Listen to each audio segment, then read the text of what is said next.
Plano ng COMELEC na isagawa ang online voting system para sa mga overseas Filipino workers. Sa ikalawang bidding ng mga makinang gagamitin sa online voting, 4 na kumpanya na ang nagbid para rito. Si Luisa Rispes sa detalye.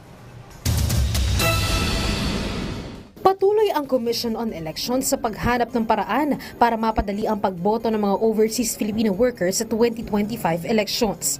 Kaya imbis na pagboto ng personal sa mga embahada o pagpapadala ng mga balota, lahat online na ang magiging pagboto.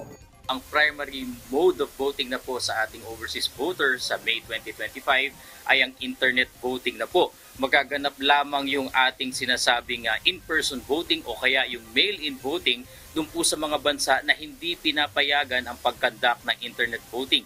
Puwera na lang sa 17 bansa na may mga restrictions sa paggamit ng internet sa pagboto tulad ng China, Russia at iba pa. Tiniyak naman ng COMELEC na walang dayaan ang mangyayari dito dahil may mga safety features sila na hinahanap para sa gagamiting online voting and counting system tulad ng authentication at registration ng device na gagamitin ng boboto.